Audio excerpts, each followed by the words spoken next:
Yes, y'all. Check it out. Welcome to another one of those Spin That Back shows. And we got a special show for y'all today. So let me actually start it off by saying I'm the Big L Pooh, the infamous. This is the Spin That Back show where we talking about old school, golden age hip hop. That's pretty much what we do here. So spin that back one time. Back with our guest, Mr. Walk, Mr. Nice Guy. And we got a special guest here today, Mr. Victor Vigilante Freeman. Salute. So, what we're supposed to be talking about today is the fabulous Wu-Tang Clan. And the reason why we got my brother right here, Mr. Vigilante, is because he's telling me they grew up in Staten Island, New York, but he don't sound like nobody from New York. You don't have that New York accent. You don't talk about verb, to the mother and all that old stuff.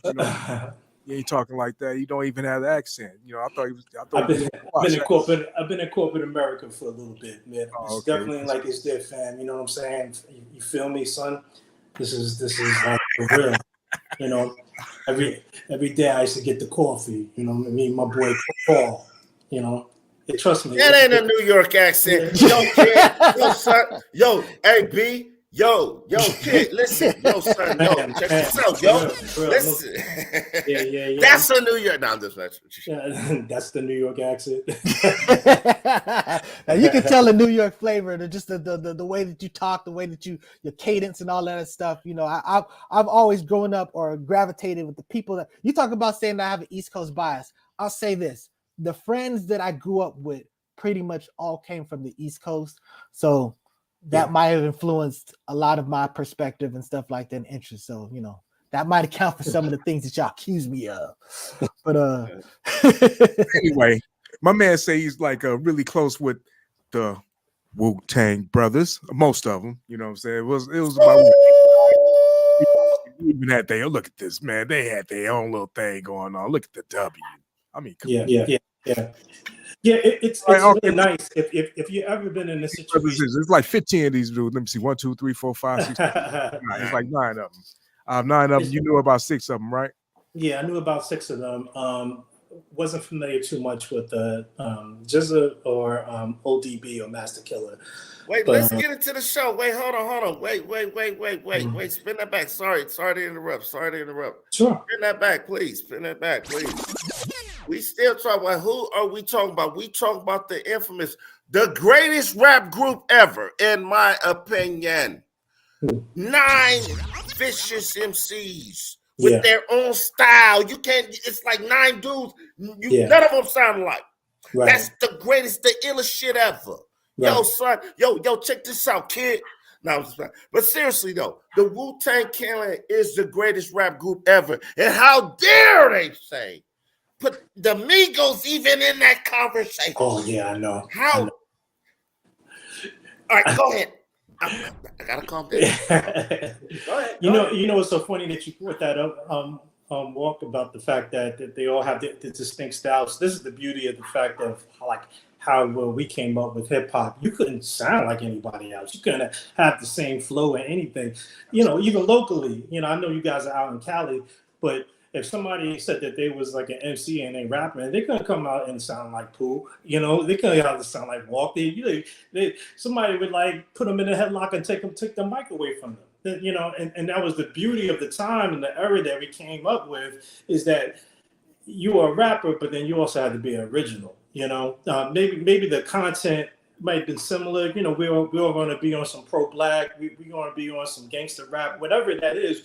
But there was no way Cube was going to sound like Ren. There was no way Ren was going to sound like, Dr. Dre, or Dr. Dre was going to sound like, anybody, or King T, or anything like that. Right. When we think back and we think about 80s going into the 90s rap, everybody was very distinct and nice. And I think that's why Wu-Tang was able to evolve, not only because of the concept of just having like non-dope MCs, but I think people embrace them because of exactly what you mentioned, Walt. They came individually. You don't listen to Raekwon and think, oh, that's U-Guard. You don't listen to U-Guard and think that that's meth. Even back then, immediately you knew it was like a different. But then, they were all part of the same camp. I love the fact that we did come up in hip hop in that era. It makes us have that distinctive ear for like what is good and what sounds good, and then just the purity of what the culture was. To where it is now. I mean, it is nice to kind of be in a situation where it was only for us urban cats to really be listening to rap music. Now you can get on the internet. Oh wow, there's a whole scene in Japan. Oh, they got Switzerland rappers. They got people in Brazil, spitting bars in Spanish. I mean, that's crazy when you think about just like where we came from and just the evolution of what it was. But the other thing about it is just like how people like mesh hip hop being synonymous with rap, when you and I, like hip hop is the culture. Rap is rap is an element of hip hop. So there's a part of that even like to now when people are like, you listen to hip hop. I'm like, I listen to graffiti. I listen to breakdancers. I listen to style. I'm like, nah, hip hop is so much more than that. It's more than just the rapper. Style, dress, dress, dancing, walking, talking, all that. Yes. All that. That's hip hop, baby. Not somebody who gets on the mic and maybe they're a culture vulture and has stolen our virtues and just say like, hey, they're a rapper or whatever. It embodies all of those things. That's what hip hop is. Yeah, rap is the musical element of hip hop. Well, and it's also, again, I always try to distinguish. Rapping is like singing. It's a type of thing that you do, because not all rap is hip hop. You know what I'm saying? You can rap and not be hip hop. So we have to clarify, Yeah. Okay, but see, that's a debate right there. What do you mean if this rap is not hip hop? I'm saying that all rapping is like singing. You know what I'm saying? But in singing, you have country music, you have jazz, you got, you know what I'm saying? There's different vibes. And I'm just telling that you can rap something. You can have some do Christian rap that ain't got no type of hip hop dynamics about it. It's just that that's the dynamic in which they're expressing something. Technically, on Thriller, Vincent Price is rapping. They refer to it as his rapping. Come on, let's get to the Wu-Tang Clan, because I'm gonna sever y'all heads on another day about this topic about what is hip hop and when is hip hop. Where's your grill? Come on, man. Let's spin that back. Let's get to the where's my grill? Let's get to the Wu-Tang Clan. So Dude, that's what's up. Come on, let's get to. We gonna have that show. Yeah. Come on, let's get to spin that back. And Wu-Tang is really a collective. You know what I'm saying? There's a lot of, RZA just kind of brought a lot of individuals together. So they are a group. They do album group stuff like that. But to me, I always felt like Wu-Tang was what the Juice Crew should have been, because not only did they dominate as a unit, but were they to dominate, individually. And it was just, when you talk about the greatest of what they accomplished, that's a big part of it. And these dudes were thorough. They were underground East Coast hip hop. And somehow this ended up appealing to everything. A lot of people make commercial stuff to appeal to other people. They was doing this real stuff, and it appealed to all of these people. I mean, it was a big phenomenon. Right. It was grimy. Even you can hear the sample of the record, the crackling that was needed, that was necessary. Yo, keep that in there. Keep that gritty. Everything was gritty. It was grimy. And this was the essence of what we live in. Like when you dove into that first Wu-Tang album, it was like, I'm in fucking New York. Yo, I'm there. I'm in Staten Island, son. Yo, where's the Dutchie? Yo, over here, we got better. They got bullshit over there. They got bullshit. Come over here. Yeah. I felt like I was there on the block selling drugs. Hey, yo, I love your passion, Walk, man. I love your passion. With the bubble goose. Yeah, go ahead. You Go ahead. pointed out something that was very integral to the group here was that, yeah, RZA was the brainchild. And the other part of it that from people outside of it, they put Staten Island on the map. They were actually, if you've never been out to New York City, there's 5 boroughs, and of course there's the Bronx, there's Manhattan, there's Brooklyn, and then there's Queens. Queens. And then there's Queens, but then Staten Island just was like out there. It was the forgotten borough. RZA knew that to make a dent, it had to be a very unique theme as well as a group. And he came up with a concept of getting the best MCs from like Staten Island, and again, just the whole thing that I had mentioned initially, where it was just like different guys with different styles. And he knew that was like the catalyst that was really going to make them spring out, because they couldn't be whack, for a variety of different reasons. But wait, it couldn't be whack, because if they did, that would hinder their movement. Then they're going to show up at the studio, 9 MCs, like, what is this? What are you guys?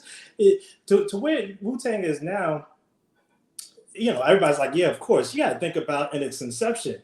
You walking up to a studio with 9 MCs that's not with the karate theme, and 2 of them had beef. Wait, let's get into that.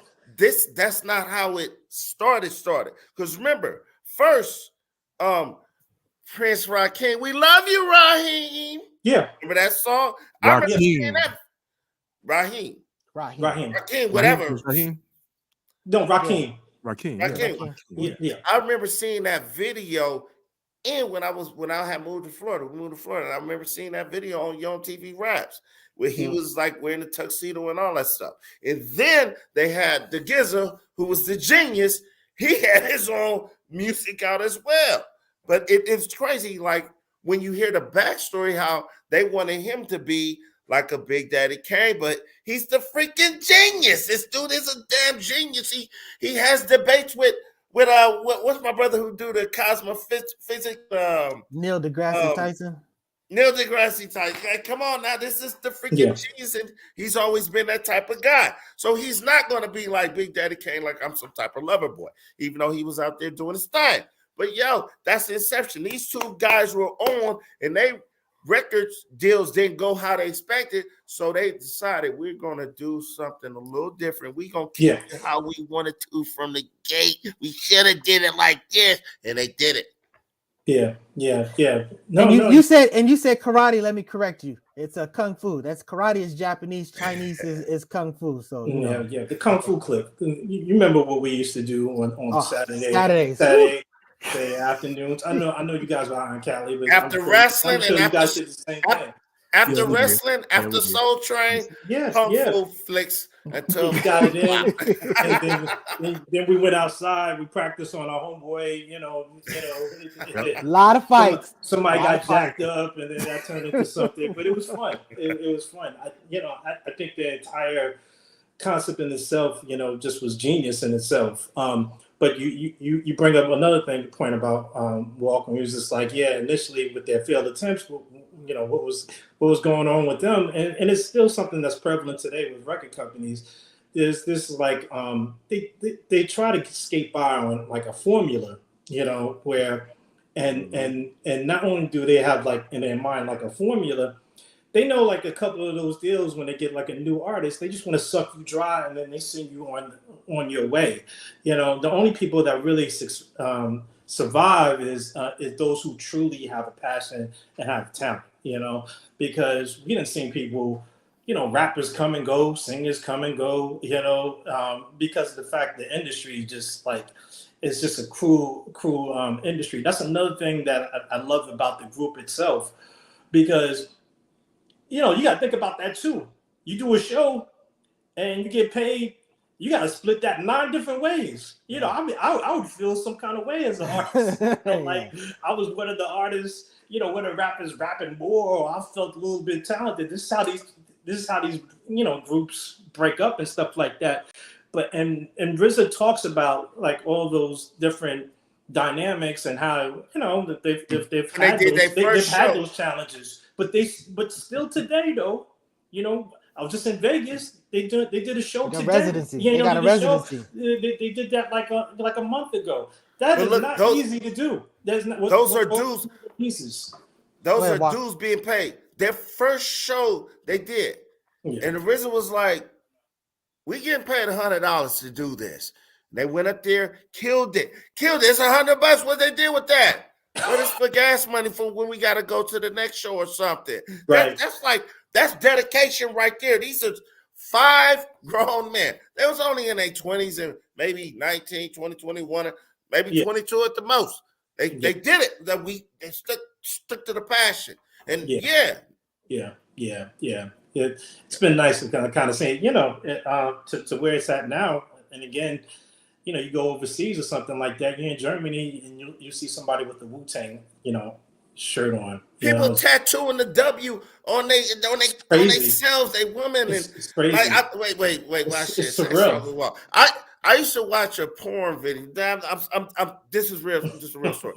I used to watch this porn video, and it's a chick. She had Wu-Tang on her back. It was tattooed. Never mentioned in the porn movie. She did a whole bunch of scenes. But she had the Wu emblem tattooed on her back. That's crazy. Sex Talk with Walk Thursdays 9 p.m. The Sex Talk with Walk. What's going on, El Pooh? You look like She you should have been on the something. show. I'm just doing some research. Go ahead. Go ahead. When I think about Wu, I mean, I know I said this, and this was something that me and Walk maybe necessarily didn't disagree about, but I felt like hip hop was going in a very commercial way as far as the stuff that was making money. And I always felt like Wu-Tang and Cypress Hill, they sort of like saved hip hop because they basically allowed this underground stuff to become the commercial stuff. Instead of stuff that was bubblegummy, that you had to do bubblegum stuff to sell, they did stuff that was like that somehow touched these other people, that literally brought the good music to the commercial people. You know what I'm saying? And they ate it up, and it was a magical time. I remember hearing that entered the 36 Chambers. I always, when I first listen to an album, I'm just gonna play it through, just listen to whatever. But unfortunately, I usually get a one-track mind. When one song really separates itself, that's the song that I'll tend to keep looping. And to me, the song that's, I believe was called Seventh Chamber or something like that. That song, I mean, I still bump that in my car to the 36 Chamber. No, it was like 7th. It was the number. I know which one. That's that, and that like had them all sort of like on the verse where everybody's spitting, and I mean those cats, they were doing it. Yeah, raw and give it to you like uncut dope from Bolivia. That was the master chess boxing. That was insane. Mystery boxing. Yeah. I remember they was doing the video and I never even heard they freaking music, and I was wondering why are they getting so much attention only on TV raps. They did on Fab Five Freddy show on Saturdays. It was like, who are they? But it was ill. And then Ghostface never showed his freaking face, even in the interviews and nothing like that. And then they showed the video at the end. It was like, who the hell are these dudes? Who are these guys? And Ghostface Killer, that it hit. He didn't have the best verse on there, but to me, he was like the illest. Like, who is it? He don't even want to show his face and had the swords and the whatever that was, that white thing on his face. It was like stocking cap. I want a white stocking cap like that where the school would be like, Ghostface. And he had some real enemies out there. He did some real things. So in the he beginning, was real. He didn't want to show he was still robbing niggas. Yeah, he was like, that was the time where they was not getting paid for it. There's a lot of rappers, they talking about this rap shit. They're like, we ain't even getting paid for this. Whatever. All right, I'll do it. But nigga, I'm fucking got a warrant for my arrest, bro. Yeah. If I show my face, they're gonna be like, that's the guy who robbed me in the damn alley. Yeah. Yo, ill. Y'all, son. I mean, like you said, it was like 9 people that had to get paid, man. So you get $100, man. It's like $10. Come on now. Yeah. Put that back to the group. Put that in the gas tank. I know. Mm-hmm. It's a testament to the time and place, though, to their commitment to wanting to be, great, and the sacrifice really to get there. But that, those are a lot of pieces to juggle, and egos. You got to think about that too. True. As far as that's concerned. More But people, more egos. Plus, they had to believe in it, So RZA was a great motivator to have them to even go for this whole thing. All these rappers and everything. Who in their right mind would split their money with 8 more people in the group? It's like some function days. Right. Yeah. And that's what made them hungry too. And again, just kind of feeling like being left out of being Staten Island and knowing that they had a higher responsibility of making sure that they were nice, as MCs to really kind of put themselves out amongst the borough. Most of the country just was like, oh yeah, they're all from New York City. Like it really wasn't like that. It was just like, where are you guys from? Y'all from Staten Island? You take the bridge. You take the bridge over to Staten Island. I'm gonna keep it 100. It's middle aged. I'm not middle aged. It's middle income. Houses and mostly Italian Jewish people in homes, and there's only about like 6 or 7 projects that exist. And but watch this. That's sort of something too, where they started getting respect for the street level too, because the people in jail was like, if you're from Staten Island, they'd be like, I'm from Staten Island. Fuck out of here. But then it's like, oh, it's the Wu-Tang, like, oh, from Staten Island. They rebranded it. Right. We can claim this section. Now we can stick our head up and say, yeah, we from over here. We from Staten Island. Because of the Wu-Tang Clan. Because really, it just brought light to, like, they got projects over there. They got grimy stuff occurring over there. Everything it was dangerous for black people. It was dangerous for black people because they had that stuff going on where all the other races and stuff was having that type of friction. Staten Island was a borough that coming up in the 80s, it was like still stuck in the 50s. I went to high school where we had race riots. That there's, it was a borough that it's a city that really is different than the other 4. They made it such that, again, to Walk's point, that people were just saying, when we say Staten Island, exactly where are you from now? When that wasn't something that was considered before. It was just like, you're from Staten Island, and that means that you're from what we perceive the entire borough to be. What we thought in California was like 5 boroughs, right? Yeah, it's like 5 boroughs. We thought about Brooklyn, Queens, Manhattan, the Bronx, and then Long Island. That's what we thought. And then Long Island. We thought Staten Island was where the what you call it, the Statue of Liberty was, and that's all we thought. I know. But like I came up in the projects. This was real projects. So like Park Hill, right? When I would talk to people from, and I've gotten into it, people from Brooklyn and Queens, and they will come from areas that really are not as, and in my opinion, as tough as what I came up from, because I came up really in the project area, and they were like, "Whoa, you got projects out there?" I'm like, "Yeah," and it's real out in my neighborhood. I still have not like you trying to claim it. Not like you trying to claim it. Like, yeah, we're poor too. It's just like, wait, don't get it twisted. Like I can understand. That was the nice thing that they were able to actually bring to light, because prior to them actually existing, those were like constant conversations I was having with people, especially trying to, relate or connect with somebody from the Bronx or Manhattan. Because I traveled all out. I used to party all out. I was a pretty good football player. So I got recruited and to play at Albany, and I would get into all these conversations with brothers from other parts of the borough, of the other boroughs of the city, and they had no concept of Staten Island. Wu-Tang made it actually, cool to not only from a hip hop standpoint, it actually made it cool for us to actually be from Staten Island. I can't begin to tell you how much I love them from that. It's kind of like what Snoop did with Long Beach. Yeah. Okay. Yeah. So almost the same type of dynamic. I would assume, right? And the same definitely like 10 did for Inglewood. he said NWA. I go through this. Like I remember when I went to jail, I'll be like, I'm from West LA. They think it's like, oh, you by UCLA and Santa Monica or something like that. I'm like, no, they got gangs over here. It's like, but I'm not trying to convince you, but you see it when you run into them cats in there. The other cats that come from the section I came from, like, all I knew was gangs in the neighborhood. But when you start to talk about it, and then when you start to see it, that's when it becomes like really like, oh, okay, oh, I feel where you coming from type thing. Like, because I didn't know nothing about Long Beach. I really didn't know nothing about Compton when I was a kid.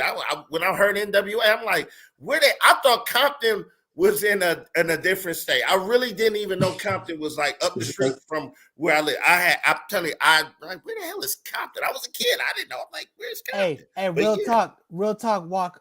Me and Brick Walls was supposed to go out to go to Compton and sign a management contract. And we got lost. We never made it. We never did it because we didn't know where Compton was either. So people watch. Let's keep it real. I grew up around the street called Compton Avenue, and that's the only Compton I knew. And I tell you like this, over there on that side of the east side, when you talk about West LA, where y'all came from, it's still nice compared to that side of the east side. But they got to stay ignorant, grimy, low down, murderous, treacherous. Yeah, bullets ninjas. And fists. Bullets and fists don't care. Leave my neighborhood alone, bro. Leave my east side alone, bro. Yeah. East side got the albino roaches. I ain't talking bad about y'all soft ass west side. Yeah, just so you know, Vic, when you talk about boroughs and stuff like that, one thing that the people don't understand, when you have movies like Boys in the Hood and you have what was the other one? It was Boys in the Hood. Menace to Society. The difference between those movies is one's the east side and one's the west side type of situation. So Boys in the Hood is more as the west side, and the movie y'all just said, I can't believe I forgot it just that quick. Menace to Society is more of the east side. So it's you talk about the culture type dynamics, but you know. Yeah, because you see those projects, man. Them projects, all the projects are on the east side. It's some projects, it's something kind of like some projects on the west side called the Village Green, and they like condos. And it's nice. They are condos. It's really nice. Wait, but watch this, infamous El Poo. Like when people come from the south, they like, because I'm always a tour guide for my cousins and their boyfriends and crap. They want to see the projects. I'll take them through the projects. They be like, this look nice over here. I'm like, okay, I'll drop your ass off tonight and you tell me how nice this shit is over here. We're playing. Like, but that's what people think when they see it, because they thinking like it's gonna be like burned down building right here and busted windows and you know what I'm saying? But you know, even in the projects, they had to fight for that just to even have them look nice like they are right now. Like it does look nice, but I ain't going over there.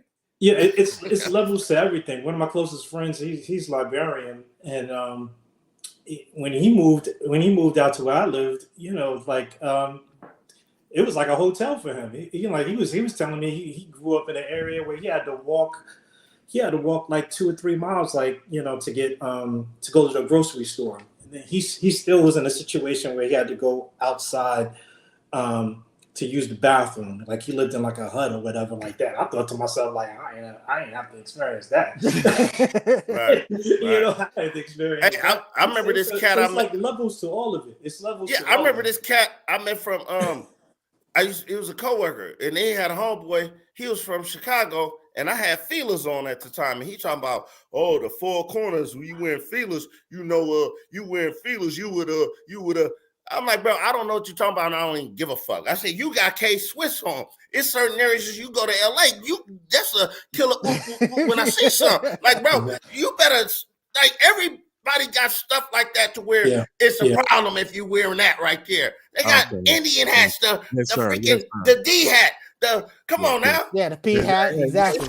And we get back to the Wu-Tang, and y'all, we supposed to be talking about right here, brother Ford X asks, who's the best rapper in the Wu-Tang Clan? Okay, so let me say, I'm gonna say the best rapper to me, my favorite rapper is INS, Inspector Deck. That's my favorite rapper. INS. I'm just his lyrics. And his Start Off in Triumph is the greatest rap lyric intro to any song ever. Is that the Bomatomico?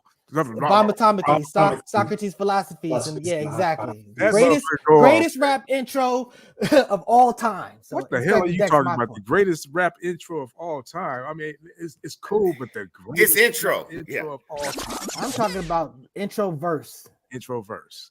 Yeah, that's Well, what I'm talking gonna about. say, well, all right. Well, let me say my favorite. Well, my favorite intro with the Wu-Tang, I gotta give it to Ghostface. This is, well, if you got sweet ears, where he say, "Suck my dick, it's the kid with the fat knob, and when I bust it come in globs." That from the Wu-Tang Forever album. I love that intro. That was like, he came in like, "Fuck what them two said before me. Suck my dick, it's the kid with the fat knob." That shit was hard as hell. 1997, Wu-Tang Forever. But I love Ghostface. Ghostface is my second favorite. Raekwon the Chef is to me, he's in the top 5 of the illest MCs ever, in my opinion. Ever. Yeah.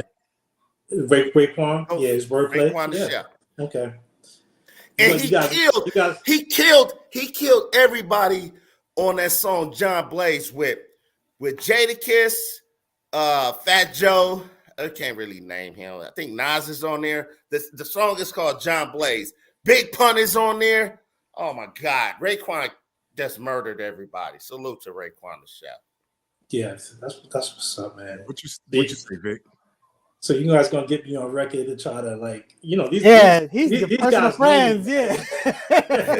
Okay, let me say it. Let me say it. I'm gonna say, to me, of course, I'm gonna say meth. I'm gonna say meth because, okay. Wow. yeah, I'm gonna just say meth. I mean, I just like meth because I like him solo. I like his solo albums, well, most of them, and then I like him with Red. Him and Red are just like the best duo. They were a great combination. Yeah. Much, you know, and Method Man. That was the first song that I heard. I remember it's sort of like being the Good Life era, and then hearing in METHOD's man, and I that remember whole hearing vibe. a different version, a grimy version of that. His grimy version is on his. Some of the it's on his lyrics is different, I think, too. Yeah. That's the hey you. He's got that other one. Get off my cloud, or he. But I mean, he's got the main one that was on the Wu-Tang album, and then he's got the other version that's on his album, the Tikal album. Because I sampled that for a song. You know, his rappers can't get with the style extra wicked. Yeah. From a showmanship standpoint, for me, it is meth. It's funny because when he first came out, when I say he first came out, when he was like around the block and he used to rap, he used to look like, and go back to some old pictures, you'll see what I'm talking about. He used to look like a DOC because he had like the same, he has the same kind of look. I'm telling you, if you go back, you'll see, and then he started growing his hair out because he used to hate like hearing that about himself or whatever. So he started working on like his appearance as well as his showman. But he was always rhyming. He always had that showmanship. But I love the fact that, you brought up the INS, man. The Inspector Deck, like that's a not only is like he's one of my favorite. He's an all out like good dude. Like he's a person that, if you ever run into him, I promise you're not going to walk away from that situation and go like, man, he's different than what I thought he was going to be, or he kind of like is an asshole. You wouldn't say that at all. Like he's. I just saw him recently. Was out in Vegas or whatever. Asked him to take a picture, with a couple of my friends, and he actually did it. So he's a good guy. And then I don't think you could discount Jizza as a lyricist as well. Yeah. Jizza really, his flow is very impeccable, and he's on point, and his content is so strong, as a lyricist, So I know I'm not giving a straight answer, but from a surface standpoint, those will be my 3 guys. And the thing about it, he is the person that you would lean on lyrically the most. And the thing that I like about Inspector the most is really the patterns. I mean, I love the analogies that he uses, but I'm a real pattern guy. That's why Coogee Rap is like my favorite rapper of all time. But Yeah. I respect the hell out. I respect all of them. I mean, honestly, I love ODB's energy. That dude. When I first heard ODB, I thought he sounded like I thought he was doing like that was his take of Volume 10. Because again, this came out of the Good Life era for me. Yeah, So I felt yeah. like like ODB sounds kind of like Volume 10. With all draggy and super emotionally and all this other stuff. But yeah. ODB used to kill it. Like even that song we had with Big Daddy Kane, Biz Markie, when he was like to infinity, to infinity, to infinity.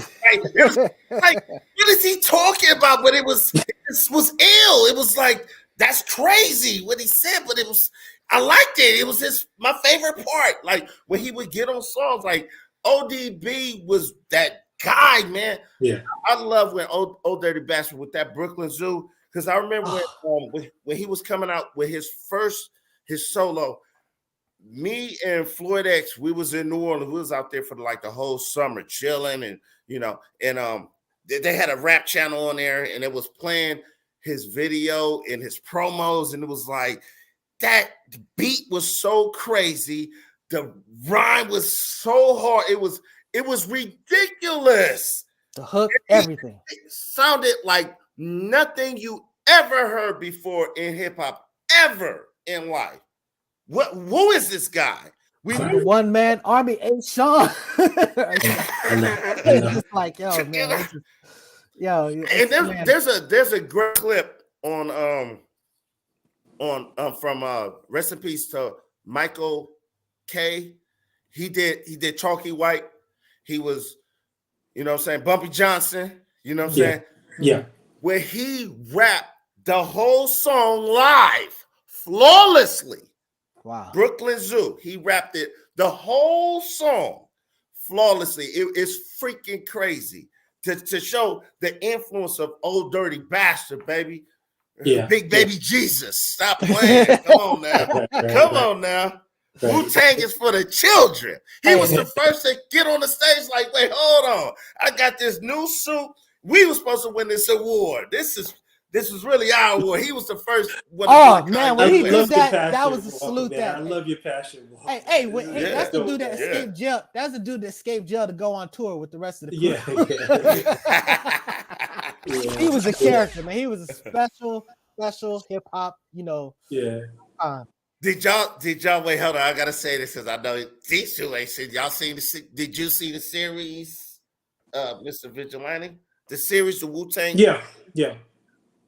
Wasn't that ill how they was on tour and then Old Dirty Bastard, they like, where's he at? He's in the crowd chilling, and just come backstage like, man, y'all need to rock the show a little harder and do it. I got a preference, with that show that there's a lot of inaccuracies. Of course, there's a lot of inaccuracies, but there's some truths as well. And I'm saying it just from just a small glimpse that I know about. There's a larger part of that. Obviously, I wasn't on tour with them and all the other stuff, but there was a lot of things they made it seem as if they didn't know each other until late in high school. These dudes been kicking to each other since elementary school. So that was kind of weird. Some of them, not all of them. Walk. This is not an area that you could actually correct me. I promise you that.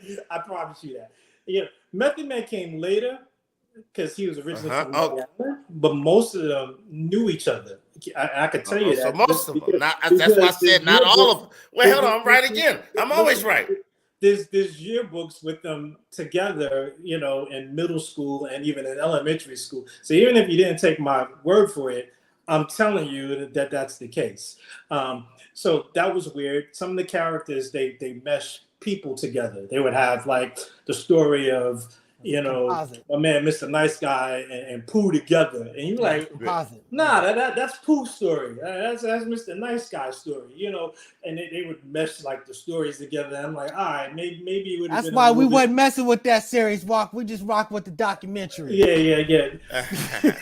I seen that too. I seen that too. Yo, I've been a fan of the Wu. Raekwon shoots up like Ghostface house with his two brothers, yeah. Like that. And then they're like the I feel like biggest that fans did of Raekwon the Shell. Yeah. Yeah. Oh, wait, we know it's inaccuracy, just like the NWA movie. Of Yeah. course, you can't capture everything, but it was a series. Yeah. But I loved it. Yes. Yeah. Okay, as far as MCs, how come nobody ever mentions you guys? Ouch. They actually do. They mention him like Silk the Okay. Shocker, though. So, No, wait, hold on. Even Master Killer, they don't even mention him. On U-Guard. Hold U-Guard on, was hold the on. guy who used to do the beatbox for the crew. Hold on. So Wait, so hold on. okay. I'm I'm sorry. gonna be back to you. I'm gonna be back to you, nice guy, in a minute. I'm out. I know how to get under his skin.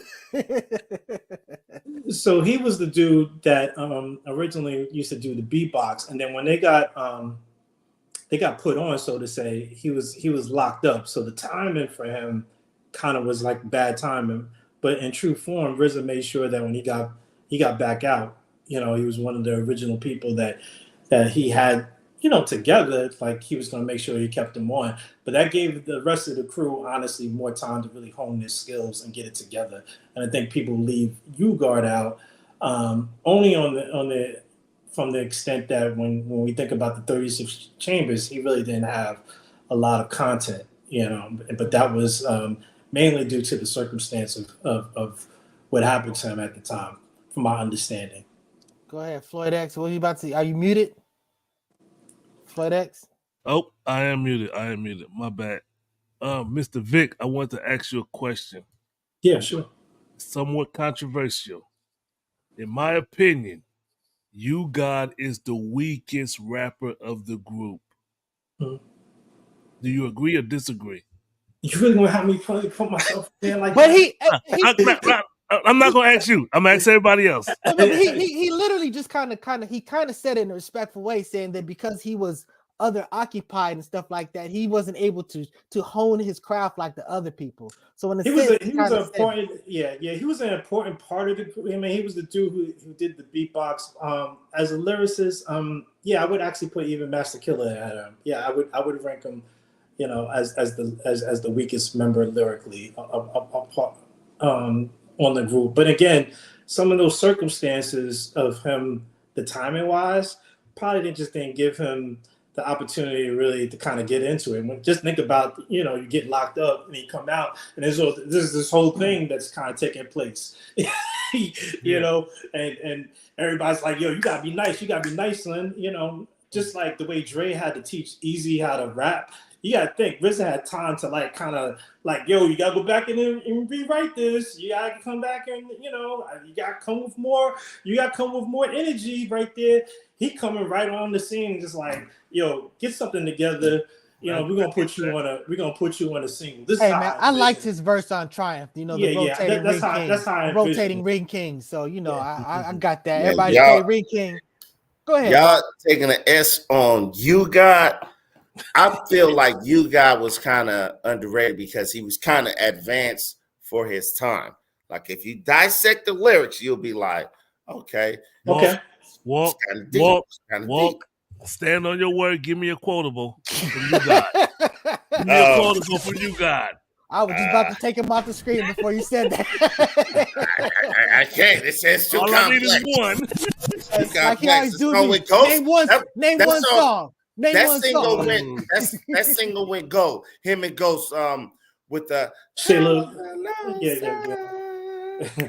Put a Rough Rider on my dick and bust right through. Hey, that SWV song. Rough Riders, I bust right through him. There we go. Yeah. You got.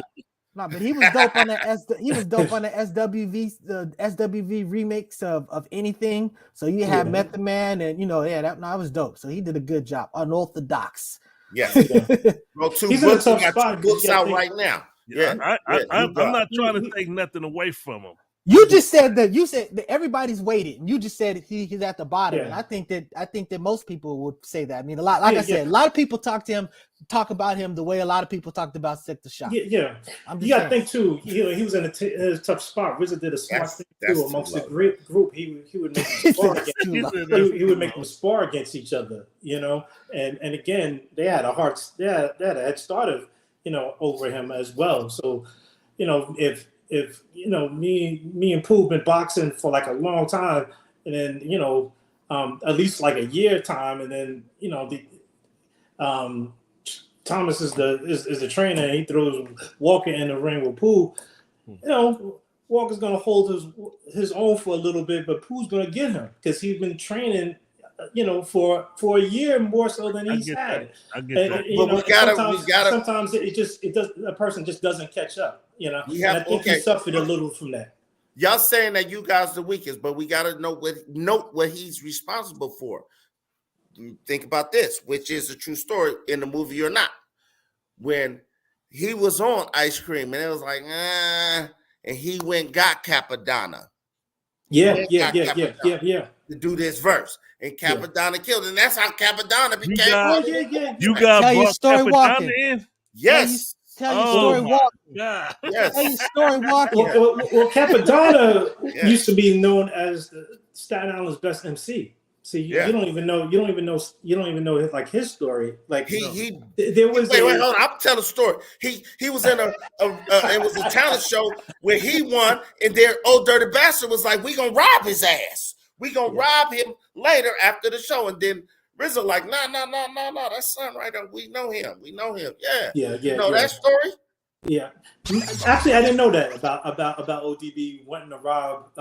I know a couple of stories about ODB. They're not as flattering, but I'm not sharing those. But I didn't know that he was planning on robbing Kappa. But I will tell you that Kappa won like a talent show, and all these guys were in it. It was like Ghostface. It was like Meth. It was a couple of them, and Kappa came out on top. Came on top. Now this is before they were a group, but he had the same thing like with U-Guard when they got put on. He was locked up. He was locked up like a little bit longer, and to U-Guard's personality, he made sure that when his boy came out, he was like, yo, we got a movement going on. We want to make sure that you're a part of it, especially since you were considered the illest MC from Staten Island. We're going to make sure that you are a part of it. And, and Capadonna, honestly, has his life to, to U-Guard because of that. And I definitely got to give U-Guard his props for that, let me without any question. Let me ask you this, Mr. Freeman.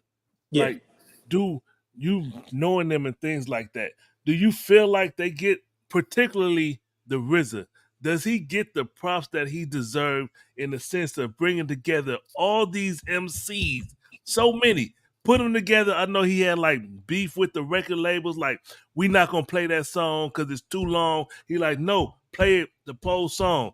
And it worked, that they had these 6-minute long songs, all these rappers on it, and people was respecting it and appreciated it. Do you feel like that the RZA particularly gets the respect he deserves? That's a good question to ask. I think in some cases he does. I thought you actually articulated that very well. I think in others kind of take it for granted. I mean, he did politic the entire movement. And there's a dynamic too that he did where Ghostface, and a lot of people don't realize it, he's a part of like a rival project to most of the members. 70% of the members are from my project, which is Park Hill, right? And then you got Ghostface. He was from Stapleton, which is like we're talking Oklahoma, we're talking Ohio State, Michigan here. You got where people really don't like each other, and then you got these other MCs from Brooklyn. We got like Alabama, you got Michigan and Ohio State talking about like we're the best football program. And you got Alabama like, if you don't get out of here, we're Alabama. And fortunately, you had RZA, who was like from Villanova, which was like, it worked out that he was from like Villanova, and he was able to bring all these entities together, And that's the part of it for somebody like me that I really look at like, wow, he got all these egos to cooperate and agree with one another.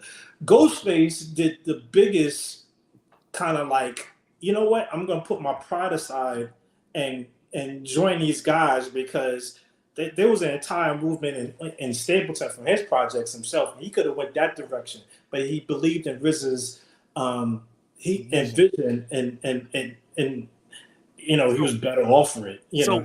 So what I learned from watching what I did in the I think it was the series. Is it true that Ghostface had 2 disabled brothers that he took care of? That's correct. That's amazing, dude. Yeah. That's some serious commitment and loyalty to the family to be up there taking care of 2 disabled brothers. And the way they showed it, I was like, damn, he really did that? Yeah. I thought it was like putting too much on it, but you saying that's a true story. And it was more brothers and sisters too, other than just them 2. Yeah. That's amazing. He was Spin that back. Wow. And the projects in New York are very small. I mean, I've been out to LA a couple of times, things like that, and I know like the room in there is not big either, but we're talking like 400 square feet, you know, with like 8 people living in that, you know, it's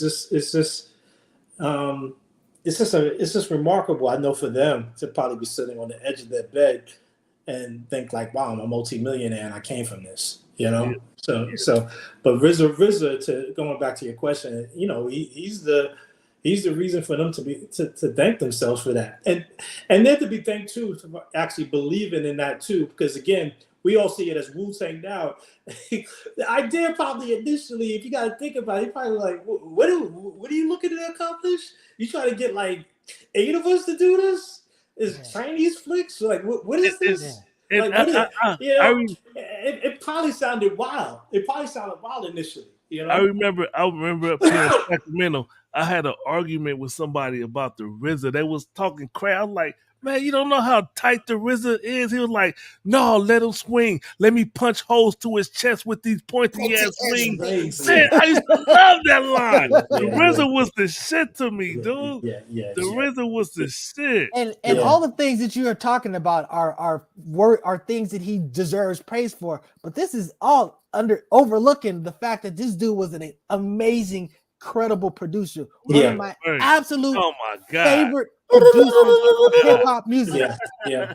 You know what I'm saying? So it's like it's just everything. This crew was a magical collective. You know what I'm saying? Yes. And you know, we need to talk about not just the group albums, but the individual albums. Oh, man, when you talk about GZA, I know when you talk about GZA, I just remember like Labels and Liquid Sword, or you talk about Gold. You know, these are songs that I just was like, yo, man, this is on some other level. Silent. So, it's just I knew early that the GZA was too above me at the time because of the stuff he was saying. I couldn't even grasp it when it first came out. I'm like a grown ass man. It took me to understand what it said. Like when I go back and listen to the GZA, I'll be like, I get what he's saying. You call him the GZA, isn't he? Don't he refer to himself as the GZA? It's the GZA. Yeah.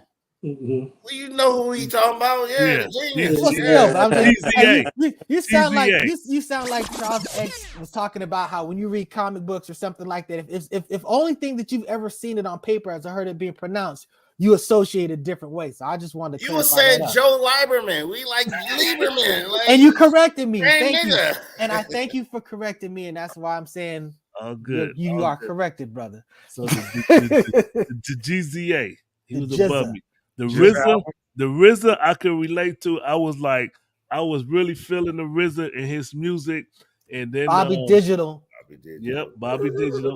And then when Method Man was a standout because he came with that METHOD, man, that was powerful. Oh, that Bring the Pain though. Bring the Pain was the shit. I came to bring the pain, hardcore to the brain. Hey, remember they had the Magic Johnson Theater.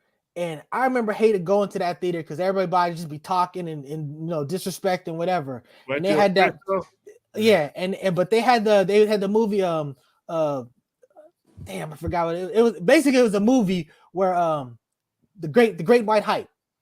And in the Great White Hype, they had a scene where the boxer comes out with Bring the Pain, and I'm telling you, the Magic Johnson Theater, it became a club. That was like the best environment for that situation. But Bring the Pain got like just everybody just going. So that was a great song.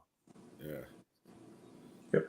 Yeah, METHOD. That's 93. I remember that. That was crazy. That was playing all the time. That's when I was in the Navy, and it was like, got myself for 40, got myself a shorty, and I'm about to go get lifted, and I'm about to go and stick it. That was insane. Yeah.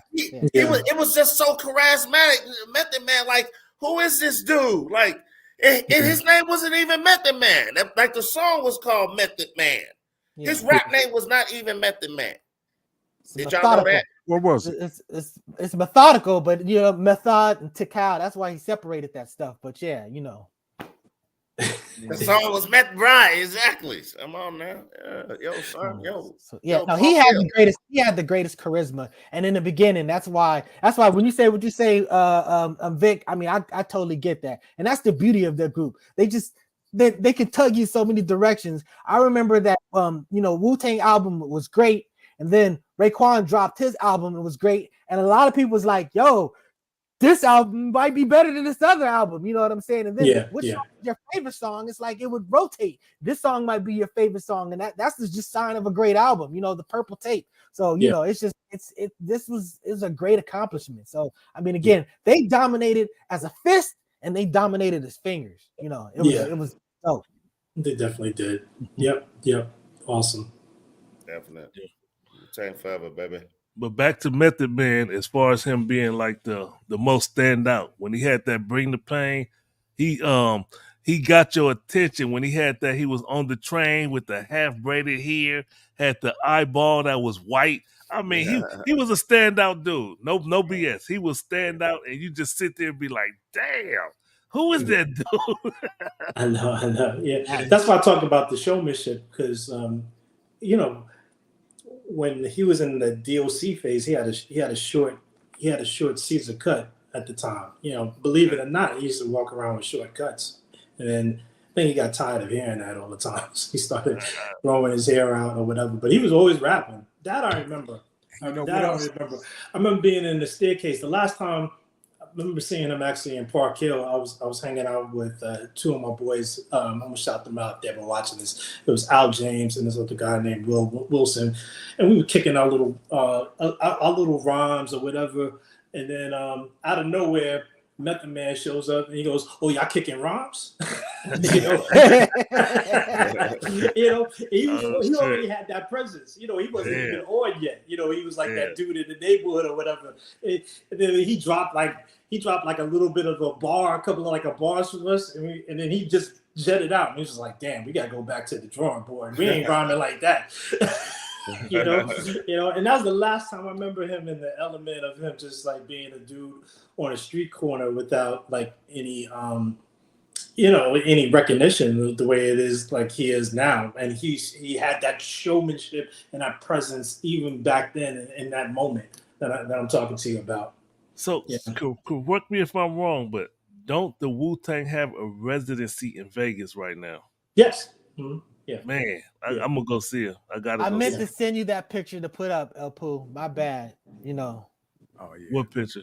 The picture. I saved it on my phone. As far as the residency so we're gonna talk about that. We should be promoting these people. Yeah. So I'm gonna send it to you right now. Yeah.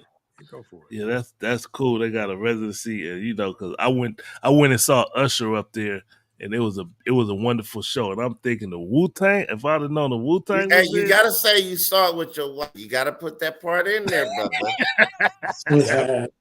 My wife took me there for my birthday. Now you went to see Usher by yourself. I saw Usher with my wife. Usher, baby. I just sent it to you, Pooh. I just emailed it to you. But shout out to the Wu-Tang Clan if you want to go see them. You know which hotel? Oh, it's about to come up. He's about to post a picture, so it's gonna give you the date, the time, all that stuff. So yeah. So in time, it's coming. Yeah. So yeah. All right. So who's your favorite out the group? Floyd X? Did you? Thank you, Walk. He was escaping it. Yeah. I'm gonna keep it 100 with you. In the beginning, it was the RZA. Until the RZA was doing an interview, and he was talking about what he tell his sons that don't be out there looking crazy and dressing. I was so disappointed, bro. I'm telling you, I was that like, hurt me too. That hurt me I can't too. fool with you. I can't fool with you. Yeah. I was so disappointed. I couldn't fool with him no more. So Yeah, at this point right now, I'm gonna say Method Man because I'm a big Power watcher. I watch Power with the when his show with Mary J. Blige. They're the two best actors on that whole show. They canceled it, so you can't watch it no more. The show is canceled. But Method Man is like my favorite. When I know that he's been married for a long time to the same woman, and he was the way he used to Wendy Williams used to try to attack that man. He stood strong and stood by his wife.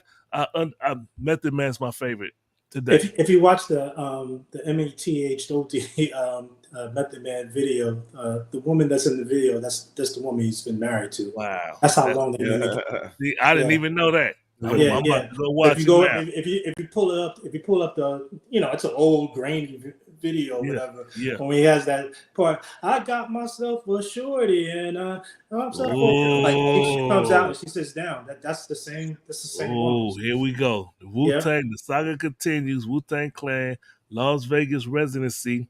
More dates added September 27th. The theater at Virgin Hotels, Las Vegas. What does that at the bottom? Virgin Hotels, Las Vegas. Yep. What is Virgin? I never heard of the Virgin Hotels. Virgin Records, Virgin Airlines, the fucking white boy in the UK. I never knew he had a hotel. He flew the spaceship. Virgin Records, yeah. Virgin. Where's the hotel at? It's in Vegas somewhere. On the strip. I never heard of the Virgin Hotel. It's a lot of hotels you probably never heard of. Google it. It's down the street. It's by the Hard Rock Cafe. It's right around there. It's right around where the Hard Rock Cafe with the guitar. It's like next to that, right next to it, something like that. Yeah. Gotcha. Virgin. I was gonna ask Charles X who his fave was, so he said Method Man. And Marvel fans, yep, he was in Luke Cage. He was in Luke Cage as Method Man and spit a rhyme for Luke. So yeah, that happened. I remember. I forgot all about that Luke Cage. That was on Netflix, right? Yep. Yeah. Forgot all about that. And Marvel's gonna bring those characters back. It's now been brought into the MCU, so all that stuff is canon. So you're gonna see them characters again. You're gonna see those actors playing those characters, except for maybe except for Iron Fist. He'll probably be replaced. Nice guy. Everybody don't. When you say MC, you just say it was brought in the MCU. Nobody know what the hell you're talking about. No, there's a lot of people. Maybe a lot of people on the show don't know. That's what I'm saying. It's the Marvel Cinematic Universe. I'm just saying that in the realm where all the Captain America and all that stuff, I'm saying that it happened in the same space and time. So there's a Daredevil series that's about to drop. It's going to be the same Daredevil from before. They're going to have the same Punisher before, and they're going to have Jessica Jones and Power Man. Luke Cage. Wait, let's get back to the Wu. Spin that back real fast. Wait, one more thing. Spin it back. Hold on. The man with the iron fist. Yep, I thought it was dope. Even though that's one of my favorite movies. RZA, where you show a slow motion, he knocked somebody's eyeball socket out. Did y'all see that part? Yeah. I love that movie. That's one of my favorite movies. The second one was trash. They do got a part 2. That was trash, but I watched it too. But it's not nowhere near as good as the first one. Love that movie. One of my favorite. One of the Wu-Tang. Straight up. Hey, Vic, before we get out of here, man, plug your book too. Hey, why you didn't put his book up there, man? The picture. Mr. Floyd X. Okay. What you say? You got put up the book. Put up Bowen. Oh, hold on, TJ. Oh, are you still doing your show? Yeah. Okay. Bowen. No, we good. We're gonna put up the Bowen. Actually, who's her favorite member of the Wu-Tang? You gotta say. Hey, Danita. My brother Jason asked you who's your favorite member of the Wu-Tang?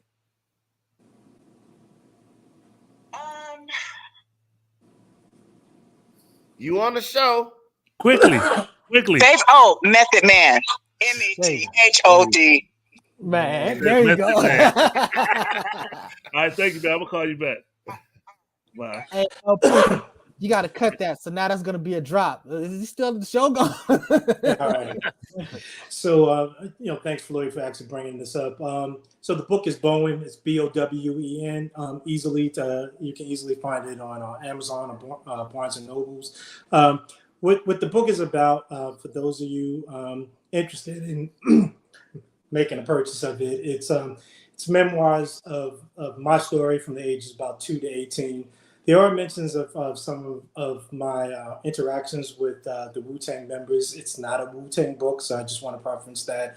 I'm not trying to ride the coattails of the legendary rap group, but that building that you see, Bowen, is actually 55 Bowen, and that's actually the building that Method Man lived in as well. He has older and a younger sister, and it talks about some of my experiences. I had an everyday person's experience, in my opinion.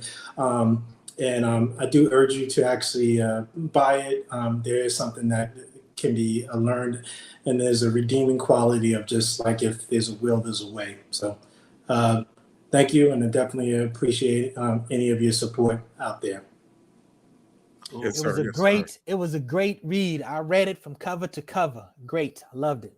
Appreciate it. And it gave me so much insight. We don't really know all the details that go on in a person's life. You know what I'm saying? And it was an amazing look behind the curtain into what created the great person that you are. Because I've always respected you from my first exposure to you. And it was great to get some further coloration of the processes that led to Vic being Vic. So, Thanks, thank man. you again. Thank you for being you, and thank you for telling your story, brother. Thank you. I appreciate it. Yeah, and thank you for gracing our show here at the Spin That Back show, man. We do appreciate you and everything that you said, because we was doing this about the Wu-Tang, and glad you can bring some insight and tell us who your favorite Wu-Tang member is. Oh, yeah. You'll get me in trouble. You'll get me in trouble, man. Somebody's gonna call me on that. I swear somebody's gonna call me on that. It's all good. It's all good. I think I answered that as honestly as I possibly could have. Once again, y'all, coming to a wrap. This is it for the Spin That Back show this time. So we appreciate y'all being here. But we usually here every Saturday, except first Saturday of the month. So next month or next Saturday, I'm not gonna be around. Okay. Don't frown, we'll still be back. Anyway, so catch us here right after the Focus Up show, Saturday mornings. Focus Up show is 9 a.m. and we come on at 10:30. We out of here.